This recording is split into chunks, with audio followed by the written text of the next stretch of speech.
Ini saya nak tunjuk dengan korang. Saya punya menu apa yang paling rare. Dah lah murah. Okey, first kali nasi lemak sotong. Ini barang viral bang.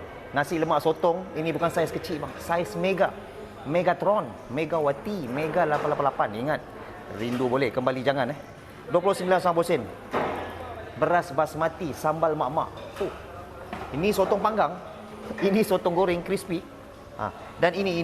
Dekat sikit boleh tak? Abang lobster. Nasi lemak lobster bang, 88. Okey, so kita ada ni nasi lemak kambing. Ini pun sama 29. Ini nasi lemak ayam paling murah belas RM11. Ini king crab biru. King crab biru meriah. Ini harga dia 498. Yang ini, insya-Allah, suria baji hitam, berat tak kuat angkat. Ini 2.5 kilo, 798. So korang boleh tolong saya check dah follow saya ke belum. Tolong check, kalau belum follow tolong tekan button follow. Tolong share video saya. Tolong komen. Korang suka yang mana? Tolong komen. Suka yang mana? Tolong komen. Dan last kali, tolong save video ni sebelum hilang. Ada lagi pulut mangga. Ya Allah, kameraman saya ini bertindak dengan pantas.